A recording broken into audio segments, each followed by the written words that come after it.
The most expensive phone call in human history is currently being placed, and the person on the other end isn't a diplomat.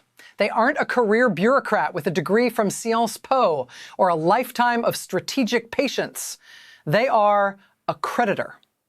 While you were sleeping, the world's rules-based order, that comfortable post-1945 safety blanket we've all been tucked under, was officially declared bankrupt. In its place, a high-stakes, 24/7 global protection racket, where the currency isn't just dollars, it's leverage.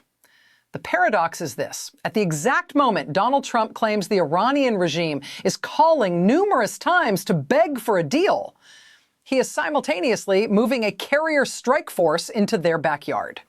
It is the ultimate expression of the new American doctrine: negotiation through impending annihilation. But if you think this is just about a feud with Tehran, you're missing the forest for the fire. Look at this. E-board. Across every continent, the Trump 2.0 era has triggered a frantic global fire sale. In Seoul, the South Korean government is staring at a tariff guillotine, realizing that 30 years of being a loyal security partner might not spare their microchips from a 20% tax. In London, Keir Starmer, a man who spent his career defending international law, is currently performing a desperate pivot to Beijing, effectively auditioning for a new landlord, because he's terrified the old one is about to evict the UK from the global trade map. In Tirana, Albania is trying to replace its entire corrupt bureaucracy with artificial intelligence, a last-ditch effort to modernize before the wave of populism currently rotting the European Union from the inside out finally reaches their shores. We are witnessing the great liquidation, the transition from a world of treaties and values to a world of transactions and threats. Why should you care if a bond yield in Washington spikes, or if a board of peace is established in Gaza? Because for the first time in nearly a century, the floor is moving. The historical trend we are currently riding is the total erosion of predictability. In the old world, if you followed the rules, you got the rewards. In the new world, the rules are whatever the person with the biggest hammer says they are at 3 a.m. on social media. We are currently navigating a world where the U.S. president-elect is acting as both the chief diplomat and a bond vigilante. We are seeing the madman theory of diplomacy upgraded to a geopolitical operating system. The risk of missing this shift isn't just academic. If you don't understand that the global economy is now a Jenga tower built on a mountain of unsustainable debt and managed by maximum pressure, you are playing a game you've already lost. The question isn't whether a deal will be made. The question is, what are you willing to sacrifice when the bill finally hits your desk? Welcome to the era of the sovereign real estate deal. If you want to understand the Middle East in 2026, stop reading treaties and start reading prospectuses. The traditional diplomatic playbook, the one involving dusty summits in Geneva and 400-page memos on confidence-building measures, has been tossed into the shredder. In its place, we have the Board of Peace, BOP. Let's be clear, the Board of Peace is not an NGO. It is a multinational corporation with a flag. Chaired by Donald Trump, who has essentially granted himself a permanent seat and exclusive authority. The BOP is currently treating the Gaza Strip like a distressed asset in a bankruptcy court. Look at the logo. It's the UN emblem, but dipped in 24-karat gold, and with most of the world cropped out to focus on the Americas. It's the Apprentice Geopolitics edition, and the stakes are significantly higher than a penthouse in Midtown.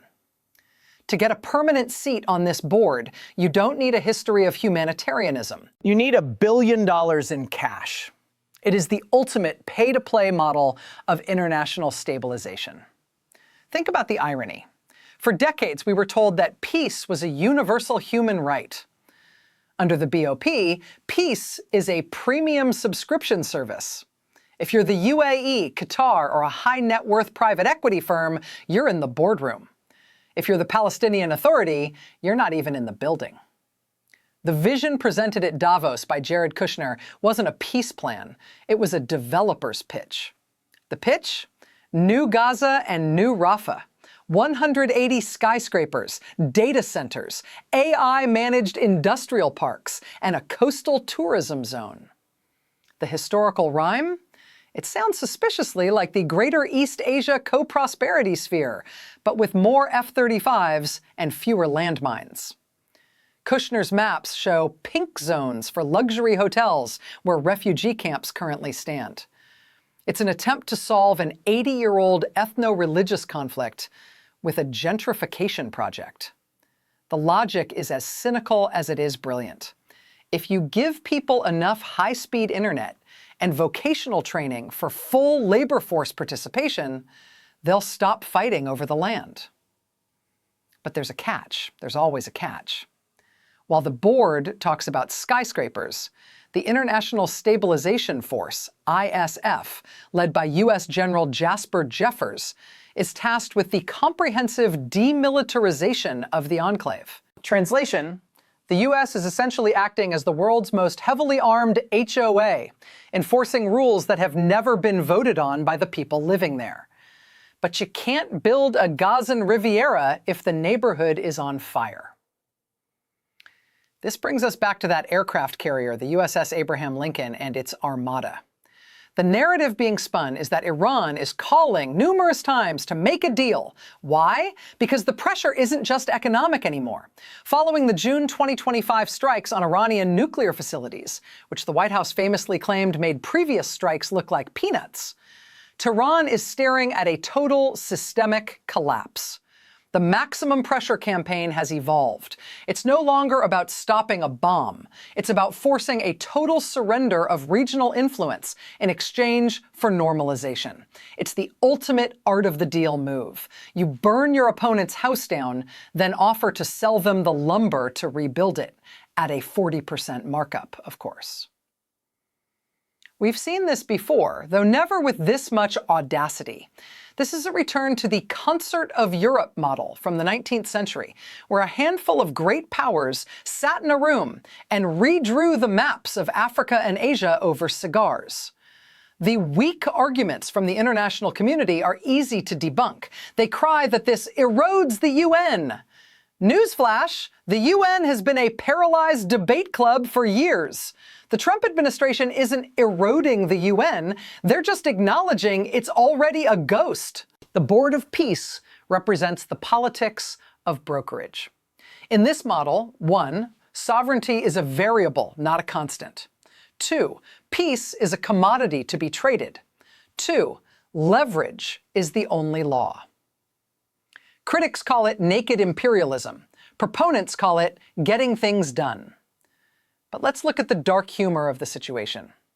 We are watching a world where peace is being managed by the CEO of Apollo Global Management and the man who once hosted a reality show about firing people.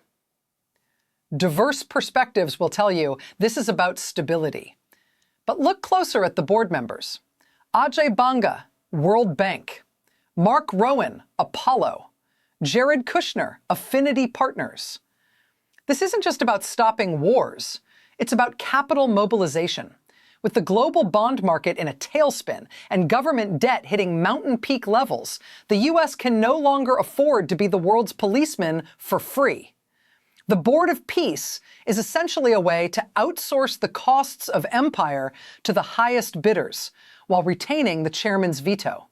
It's a brilliant, if terrifying, solution to the American debt crisis.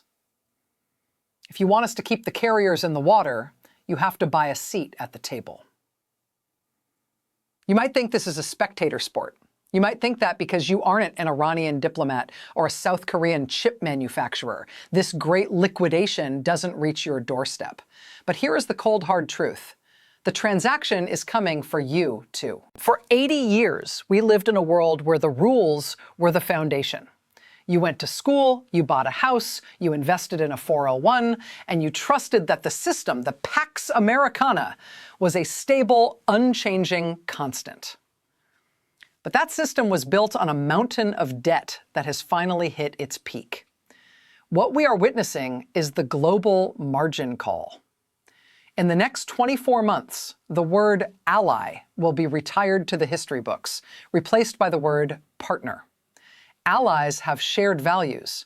Partners have shared invoices. We are entering an era where the United States is no longer the leader of the free world, but the chief restructuring officer of a bankrupt planet. When the UK pivots to China or South Korea begs for a tariff exemption, they aren't just playing politics.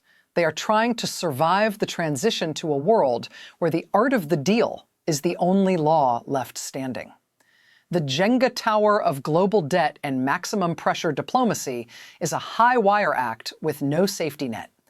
If the Board of Peace succeeds, we might see the most prosperous corporatized era of human history. If it fails, we aren't looking at a recession. We're looking at a systemic reboot. The terrifying reality isn't that the world is ending. The terrifying reality is that it's being rebranded. We've moved from a world governed by laws to a world governed by deals. And in a deal, there is no right or wrong.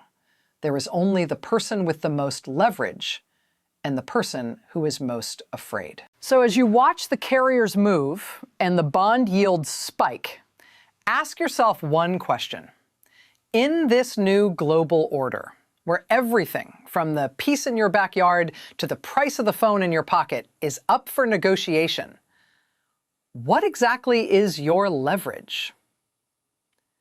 Because in the transactional age, if you aren't at the table, you aren't just a guest. You're the collateral.